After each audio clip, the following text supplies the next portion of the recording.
O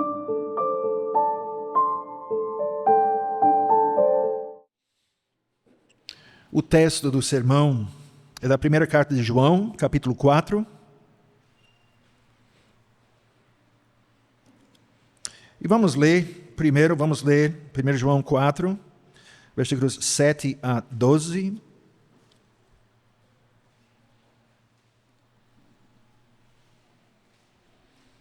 A primeira carta de João, o quarto capítulo, começando a leitura em versículo 7.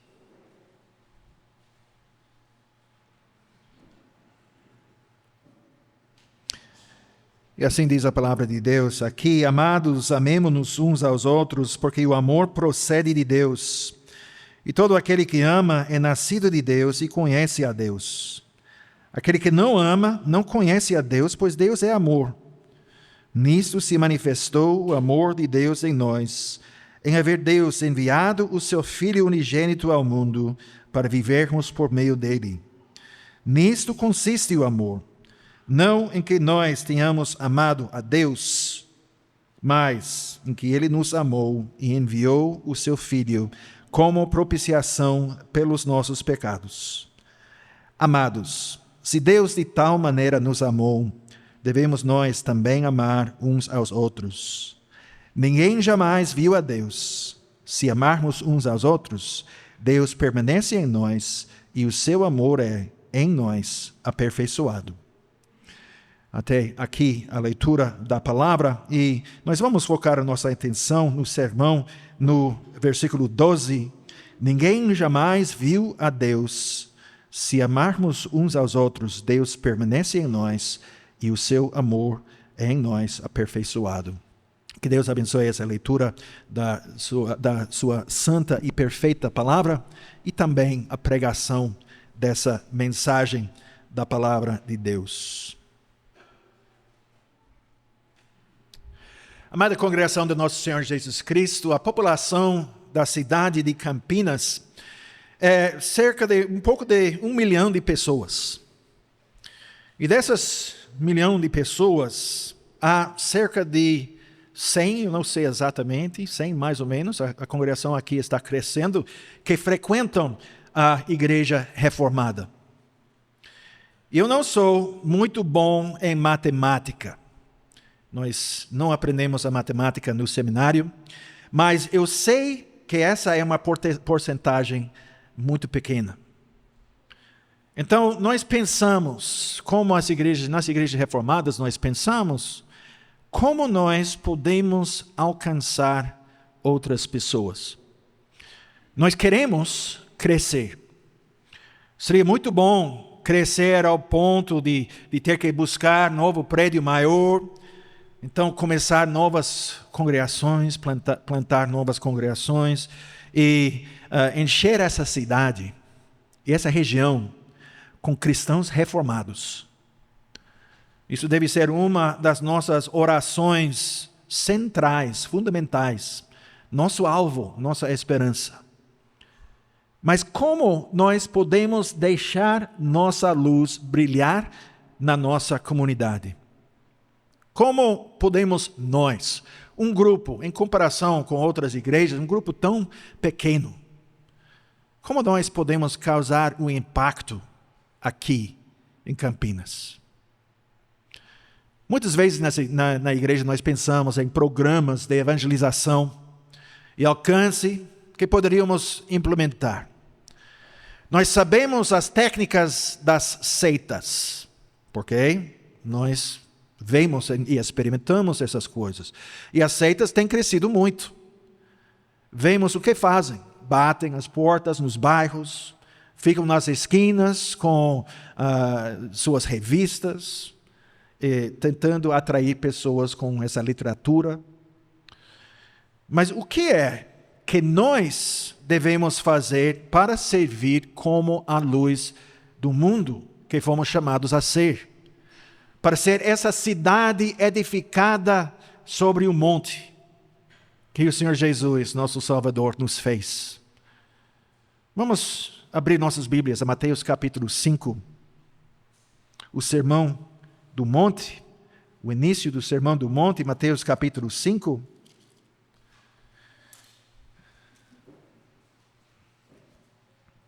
Começando em versículo 13, depois das bem-aventuranças, nosso Senhor diz isso: Vós sois o sal da terra. Ora, se o sal vier a ser insípido, como lhe restaurar o sabor? Para nada mais presta, senão para, lançado fora, ser pisado pelos homens. Vós sois a luz do mundo. Não se pode esconder a cidade edificada sobre um monte, nem se acende uma candeia para colocá-lo debaixo do alqueire, mas no velador, e alumia a todos os que se encontram na casa. Assim, brilhe também a vossa luz diante dos homens, para que vejam as vossas boas obras e glorifiquem a vosso Pai que está nos céus. Meus irmãos, é exatamente isso que somos. Nós somos essa cidade. Nós somos essa candeia. E não é que o Senhor Jesus nos diz que devemos ser essas coisas, mas é o que realmente nos tornamos nele. E assim, com base no que Ele nos fez, no que Ele nos transformou, nós temos um chamado para cumprir. É esse chamado que o apóstolo João está proclamando em nosso texto. E esta não é a primeira vez que ele fala sobre isso na sua carta. Ele está, de certa forma, se vocês conhecem essa primeira carta de João, ele está se repetindo. É uma mensagem tão importante para ele, isso fica claro pela maneira como ele escreveu essa carta. Porque ele continua voltando ao mesmo assunto. Mas ele não está apenas se repetindo apenas para multiplicar palavras. Ele não é como aquele pastor que está repetindo e repetindo mais. Ele acrescenta coisas novas quando ele volta ao mesmo tema. E podemos ver a partir do seu evangelho que o que ele está escrevendo aqui é como ao longo da carta é baseado diretamente no que ele ouviu da boca do Senhor Jesus. E nós podemos pensar no que o Senhor disse em João capítulo 13, o Evangelho de João, capítulo 13, 34 e 35. Então, o Evangelho de João 13, 34 e 35.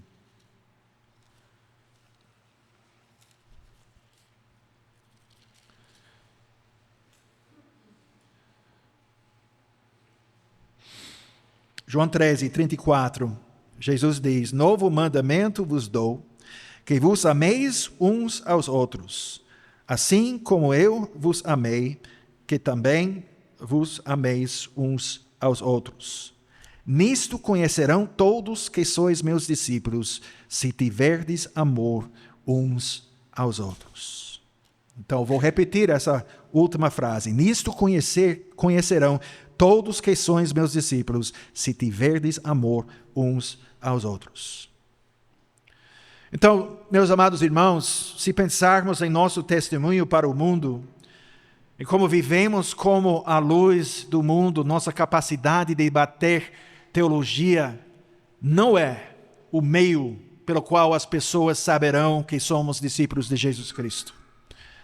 Eles saberão que somos seus seguidores por causa do nosso amor. Em nosso texto, em nossa leitura, João diz que ninguém jamais viu a Deus. E ele vai enfatizar a mesma verdade no versículo 20.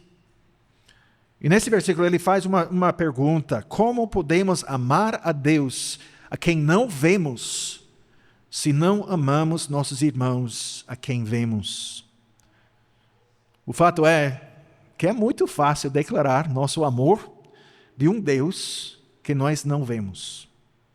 Nós podemos dizer às pessoas facilmente que amamos o Senhor, e o que elas podem dizer sobre isso? Nós podemos falar muito bem sobre o amor que nós temos a Deus. Quem vai nos contradizer? Afinal, ninguém jamais viu a Deus. E nesta vida, as pessoas não poderão perguntar a ele se isso é verdade ou não. Então, fulano, ele diz que ele se ama. Então, é verdade ou não? Não podemos fazer essa pergunta. Mas quando João diz, ninguém jamais viu a Deus, ele está simplesmente repetindo o que ele disse na introdução do seu evangelho. Usando exatamente as mesmas palavras. No Evangelho de João, capítulo 1, 18, ele diz, ninguém jamais viu a Deus. Mas depois dessas palavras, ele acrescenta alguma coisa muito importante, porque ele está começando o Evangelho de Jesus Cristo. Ele acrescenta essas palavras, ele diz, o Deus unigênito que está no seio do Pai é quem o revelou.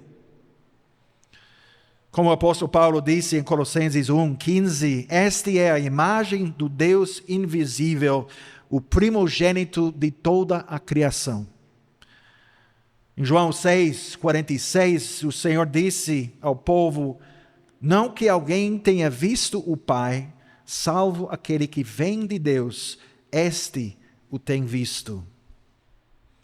E quando o discípulo Filipe, ele duvidou, depois da ressurreição de Cristo, o Senhor disse para ele, Filipe, há tanto tempo estou convosco e não me tens conhecido.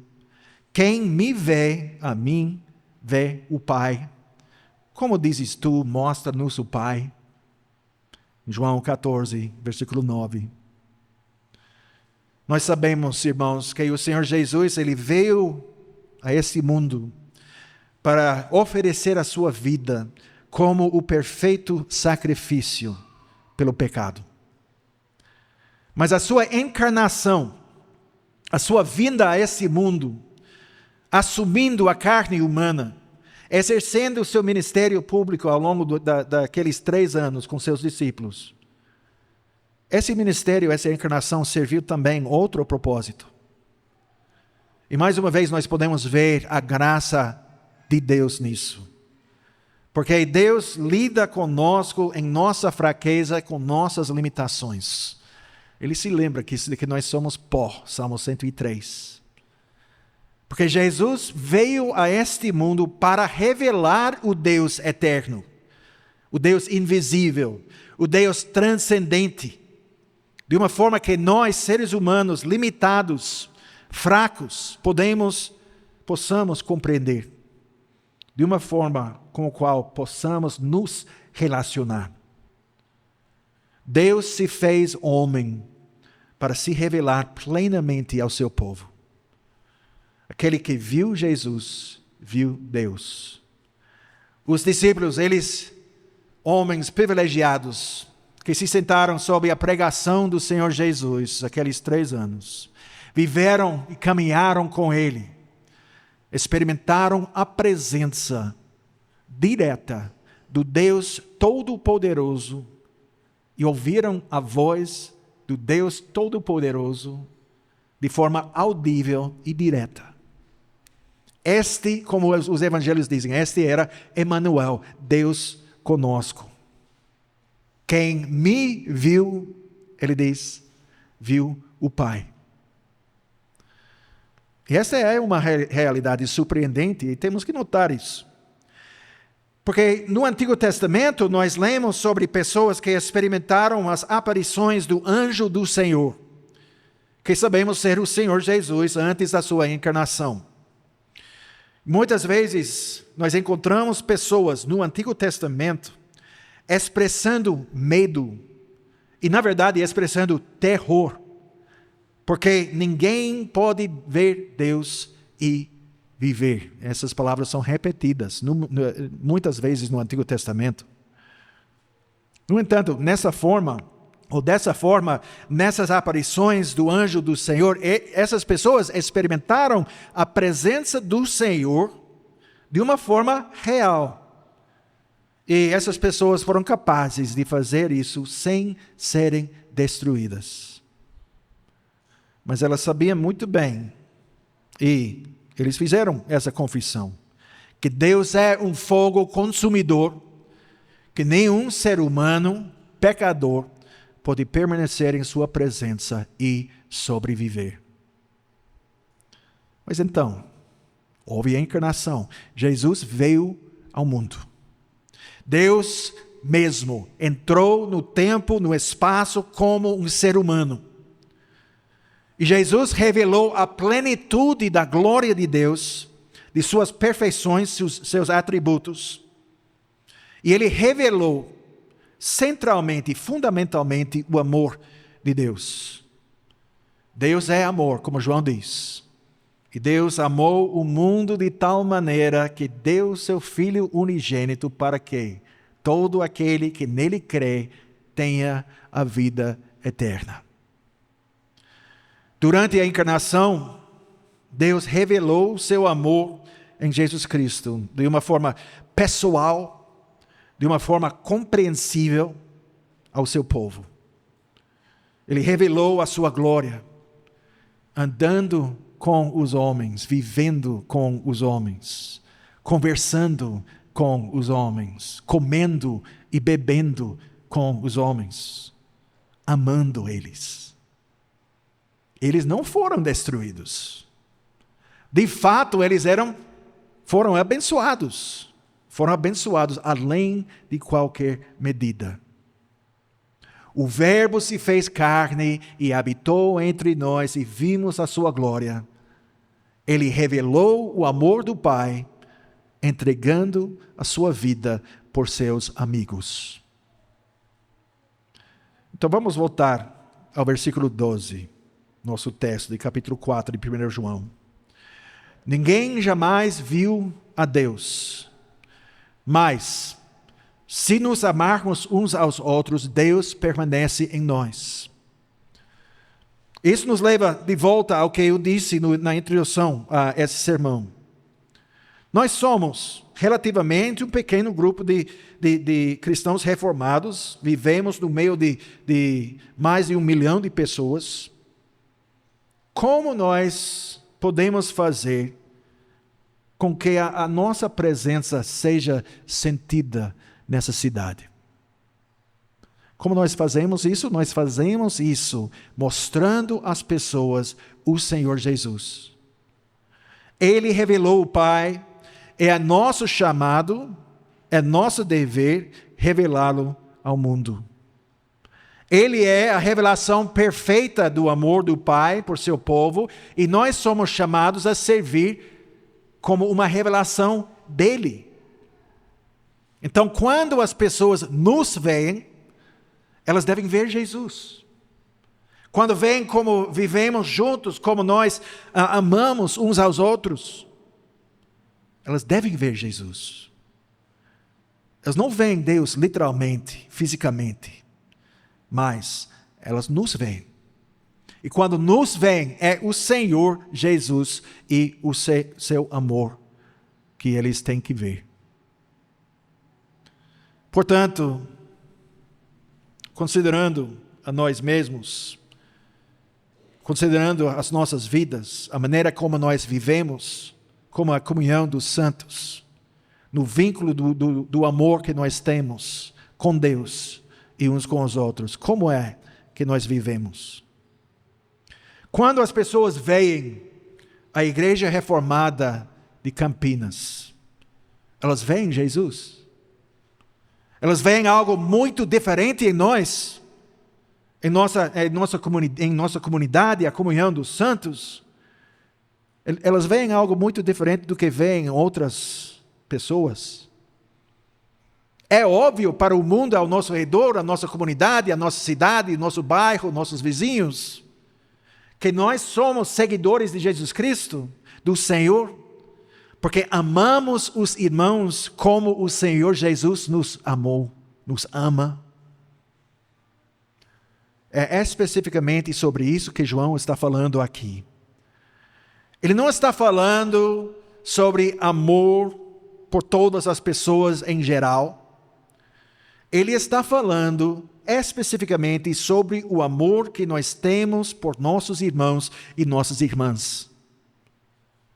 Sobre a maneira em que refletimos o amor de Jesus em nossa comunhão aqui. Deus é amor, mais uma vez. O amor define tudo sobre Ele. Ele demonstrou seu amor por nós em que, sendo nós ainda pecadores, Cristo morreu por nós. As palavras do apóstolo Paulo, Romanos capítulo 5, versículo 8. Então a pergunta que nós temos que considerar é essa: nós estamos refletindo esse amor? Se nos amarmos uns aos outros, Deus habita em nós. É o Espírito Santo que nos capacita a amar uns aos outros. É no Espírito Santo, o Espírito de Deus, que Deus habita em nós.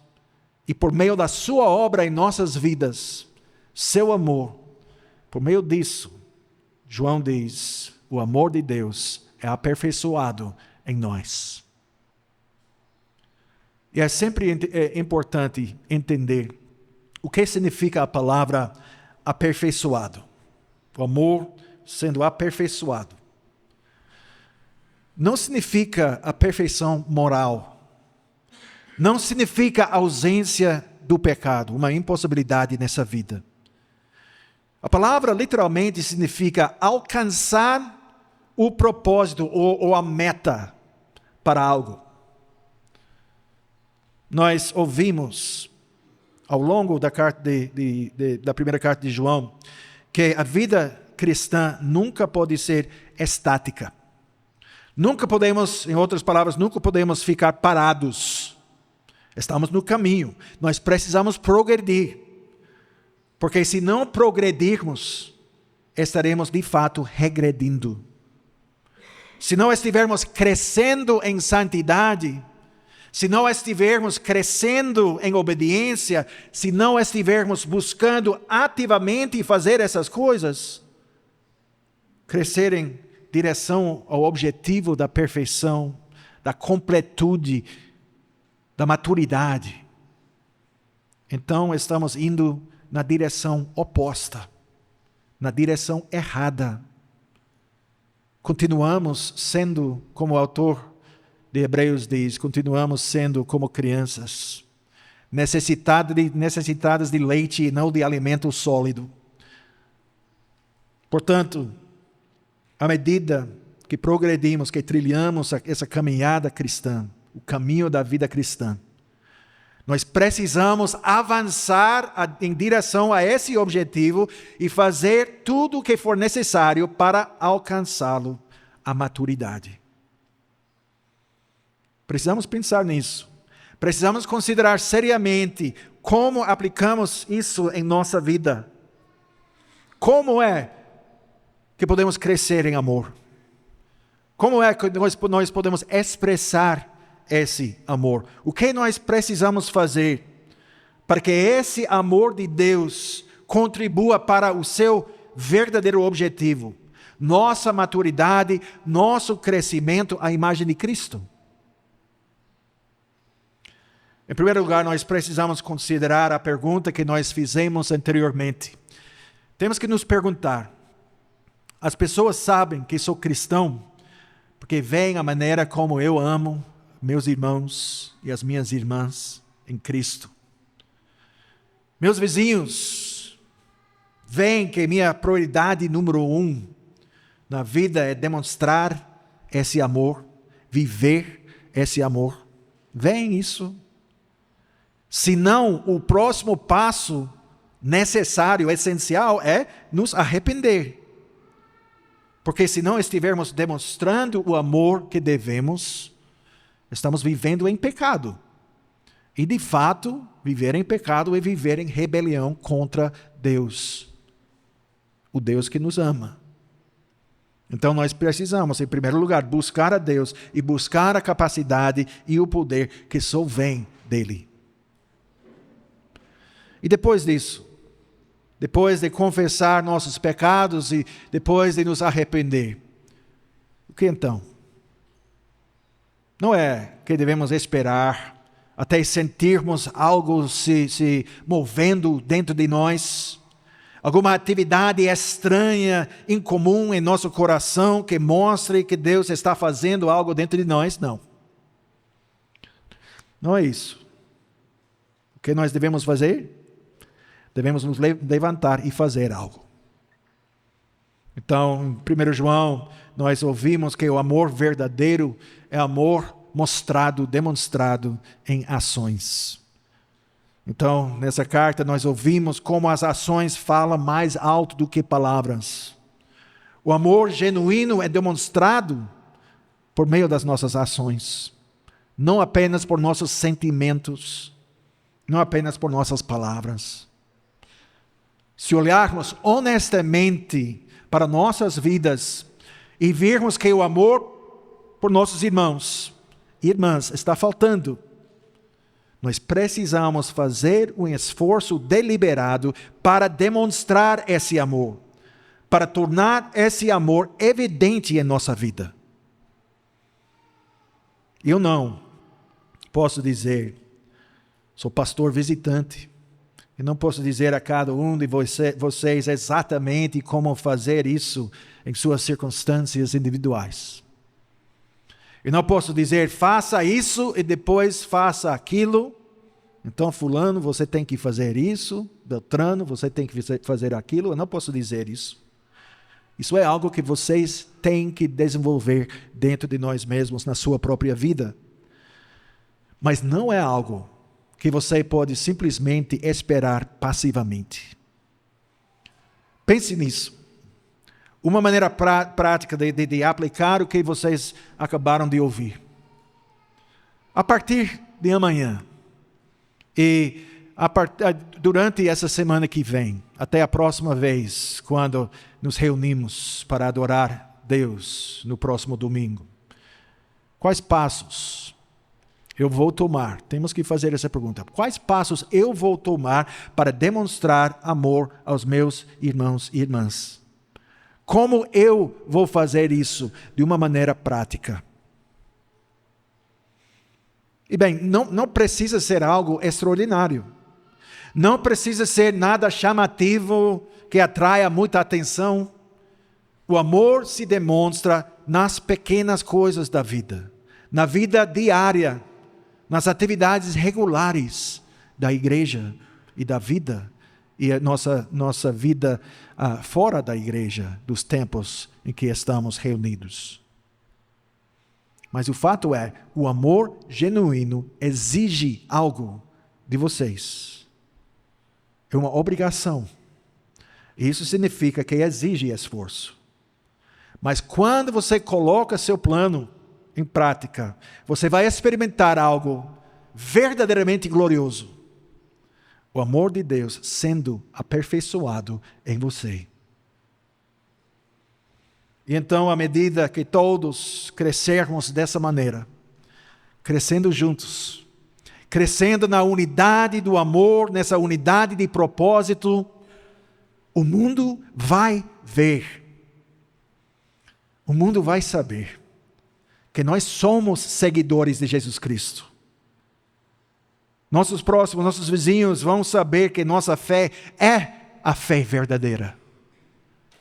Elas verão Cristo e conhecerão o que o amor de Deus realmente significa.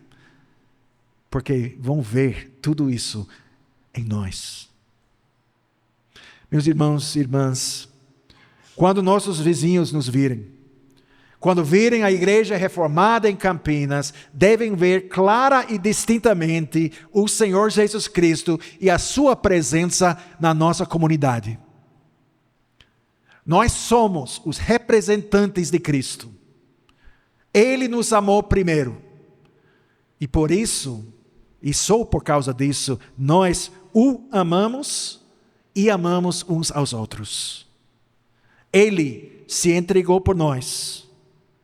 O maior presente de amor de todos os tempos, o maior presente de amor possível. E agora, nós temos um grande privilégio. O grande privilégio de refletir esse amor no contexto em que Ele nos colocou. Que o nosso amor, uns pelos outros, brilhe como uma luz verdadeiramente brilhante neste mundo que está perdido nas trevas. Amém.